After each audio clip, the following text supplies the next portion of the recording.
So this article that I'm reviewing is titled The Effects of Physical Therapy on Pain, Functional Status, Sagittal Spinal Alignment, and Spinal Mobility in Chronic Nonspecific Low Back Pain. So obviously the objective of this study was to compare the effect that PT can have on lower back pain, nonspecific lower back pain in each of these areas. So this study used 100 patients, all with nonspecific lower back pain. These were all patients who had been evaluated at the outpatient clinics for the Department of Physical Medicine and Rehabilitation for over 3 months, and these had to be people, these people were between 18 and 65 years old. They had to be able to attend PT for 10 sessions within the span of 2 weeks, so 5 sessions per week. And this study took measures to disqualify any people who had pain as a result of neoplasm, inflammation, or infection. They disqualified people who had any indications for urgent surgery. They disqualified people with a history of spinal surgery, and they disqualified people who were currently pregnant or who were really close to being postpartum, and people who already had coexisting medical conditions. So they split them into 2 groups. They had a test group and a control group. The test group consisted of 60 patients that were going to receive the treatment, and then 40 patients were in the control group that would not receive any physical therapy. The cool thing about this study is that both groups, the control group and the experimental group, were age and sex matched, so it takes out a lot of uncertainty between outliers or variables such as age, sex, health status, and things like that. So this 2-week physical therapy program was going to include ultrasound, superficial heating with hot packs, transcutaneous electrical nerve stimulation, and these were all going to be done 5 times a week for 2 weeks. In addition, both the control group and the experimental group received at-home exercise programs that included isometric and isotonic strengthening for paraspinal and abdominal muscles, stretches for their back extensors and hamstrings, and calf muscles. So that's really cool because it's taking into account more than just physical therapy.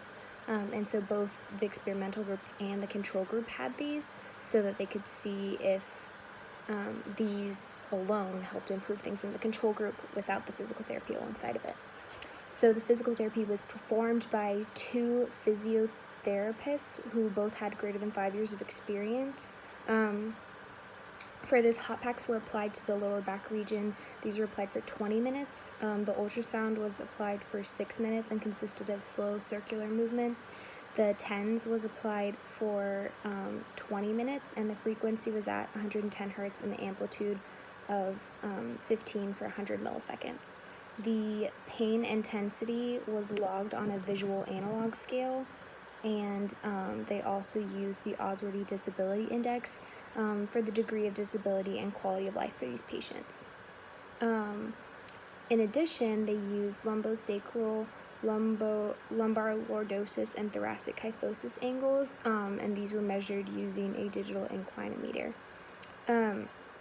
So they took all of these variables at baseline and after treatment. So at baseline, the Oswordy Disability Index, the Visual Analog Scale, MLST, and inclinometric evaluation parameters were all similar in both groups, except for the lumbosacral alignment, lumbar lordosis, which were slightly higher. So after physical therapy treatment, the Visual Analog Scale decreased in both groups. So even in just the control group from doing the at-home exercises. But significant improvements were made in the Oswordy Disability Index and the MLST for only the group that had also done the physical therapy. In addition, there were also significant improvements in all the inclinometric assessments, but this was also only for the group who did PT. And what's important to note here is that the inclinometric assessments remained unchanged in the control group. So I think that this study was cool because it, as opposed to the other study I did, it takes 2 groups, but it allows for the control group, and it takes out the variables that come with age, that come with sex, that come with people who are suffering from other things, they controlled this really, really well in this experiment. And they also included the benefit that at-home workouts can have. But they also showed that when concerning non-specific lower back pain, you can have so much more improvements if you are willing to do PT, such as ultrasounds, such as the TENS therapy, such as even just hot packs, that can improve it aside from just what you yourself are perceiving, but that can improve it on literally measured angles, that can improve it on a disability index. So that is what's helpful in encouraging patients who are just like, oh, I just need to work on this at home, like there's nothing that physical therapy can do for me.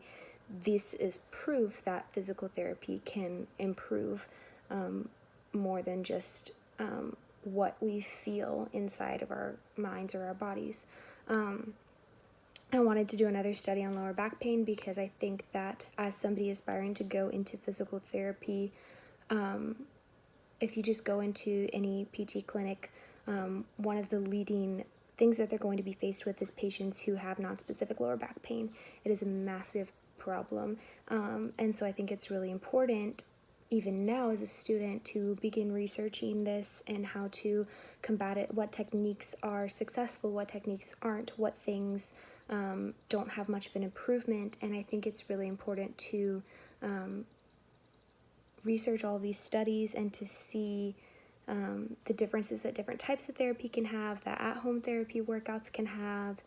And I just really appreciate how much data there is available, because even though there is a lot of data available concerning non-specific lower back pain, there's so much that we still don't know. So I think studies like these are important and they need to keep happening.